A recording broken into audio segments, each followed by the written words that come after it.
Hi, everybody. I'm Mike Donnelly with BarrierFree Contractors, and this is the Accessible BarrierFree Homes channel. I combine this with the Accessing My Home podcast, which is nice because you get two for the price of one. We're speaking and collaborating with some of the best experts in the mobility world, advocating and promoting fantastic accessibility solutions for those with mobility challenges. Today, we're speaking with Kevin Berry, owner of ADA Consulting of Southwest Florida, LLC, and a former director of the ADA Advisory Council of Southwest Florida. Kevin's an expert on the needs of accessibility in both residential and commercial locations. Kevin, thanks for doing this with us today. We appreciate it. You're welcome, Mike.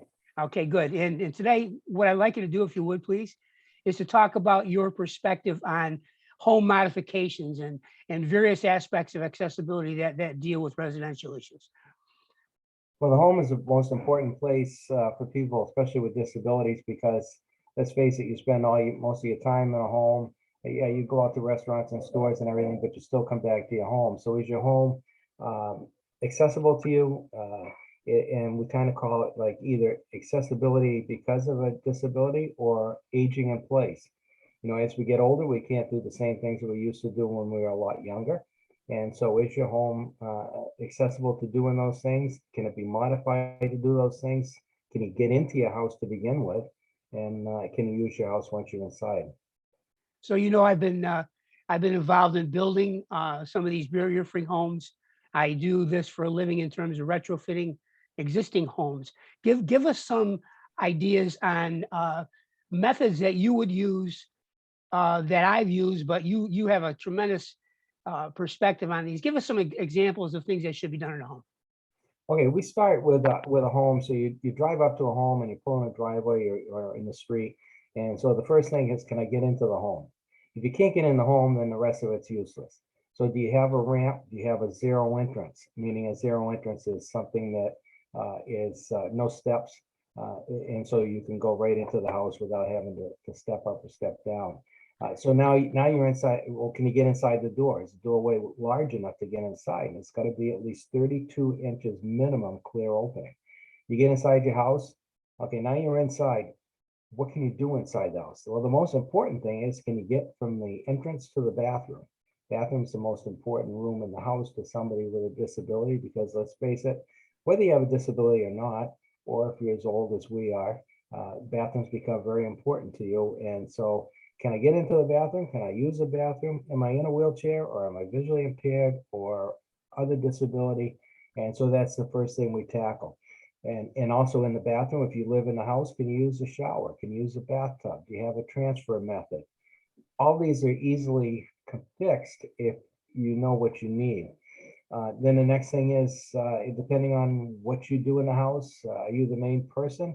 Can you use the kitchen? Can you get into the table? Are the light switches appropriate?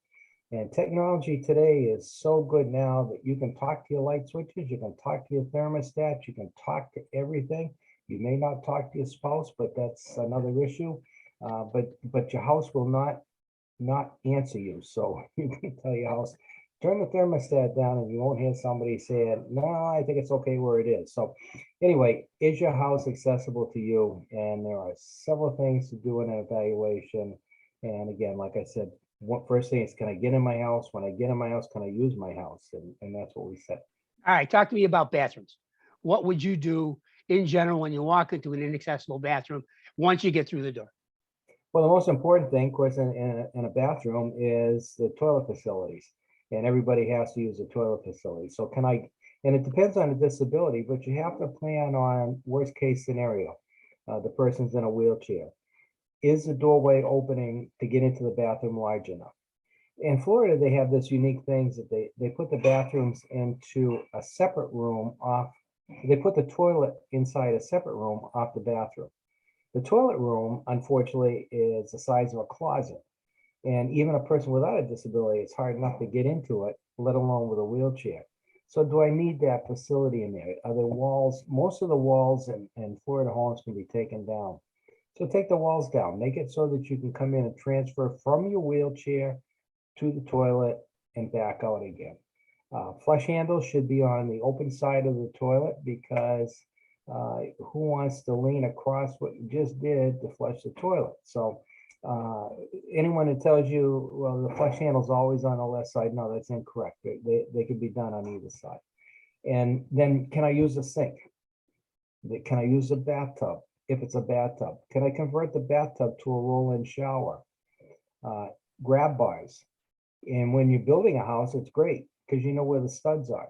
You put in the grab bars, put in a grab bar for the for the toilet, put in a grab bar or 2 grab bars for the shower.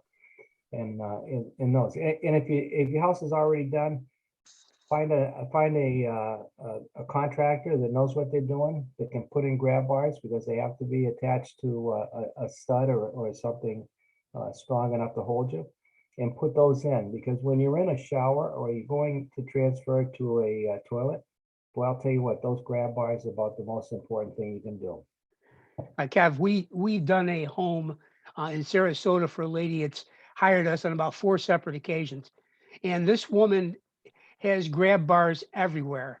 Now, she has a little bit of consternation regarding, well, they look handicapped, blah, blah, blah, which I know handicap is the wrong word to use. But she says, I don't really want to use it to visualize the hospital aspect of it. But boy, those grab bars come in very handy. And I say, look, you've got a home. You have to be safe. That's the bottom line. It's the single most important thing. And she said, well, you're absolutely right. So I'm telling you, she has grab bars everywhere, and it's made her life 100% easier. Yeah, and grab bars are so easy to do. And I've gone in people's houses that have grab bars in the living room and the dining room and the kitchen. And they just, yeah, you're right, they make life easier. And let's face it, the house is your home. It's your home, and it's got to be compatible to you. And if people don't like it, they don't have to come back to visit your home. That's the truth. You'd be surprised how many people, as we get older, look and say, wow, that's a good grab bar. I don't want to get too graphic, but when you're in a bathroom and you're sitting down on a flush, there's 2 heights for a toilet. There's a standard height that Mike can tell you, and then there's a height for people with disabilities that's a little bit higher. Well, you think a 2 or 3 or 4 inches higher is not much. Well, when you're a disability, it's a lot. And if you're transferring from wheelchair, yeah, that's a lot. But if you have a grab bar to grab hold of, boy, that makes all the difference in the world to transferring. It's a huge issue, that height of the toilet.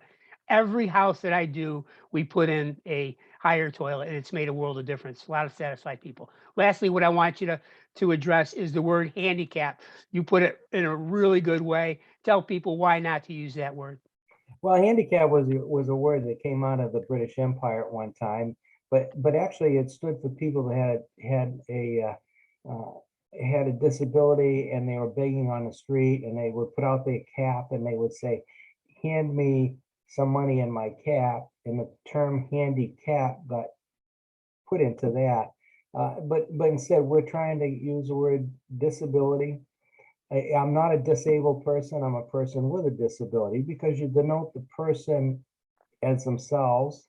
As you can see on this thing, the guy to my side here is a handsome guy, so we don't call him anything else other than handsome. But so yeah, my name is Kevin. I have a disability. I use a wheelchair. I use a scooter.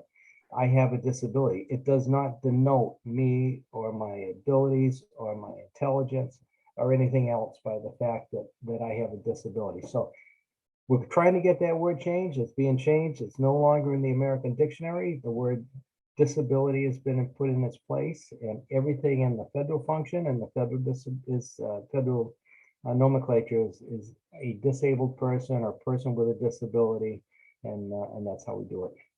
Nice stuff. Kev, thanks for bringing your expertise to us today. Not To a get a hold problem. of Kevin, please check out the info here. Go rewind, listen to this, because you're going to love it. The more you listen to this, you're going to gain the aspects that Kevin knows. It's good stuff. Kevin Berry, ADA Consulting in Southwest Florida, LLC, with his email and his phone number here. And to those of you who thought this was of great value to you, please subscribe to our channel below and ring the bell to receive our new videos as they get posted. Kevin, thanks again, bud. We'll be talking soon. Not a problem, Mike.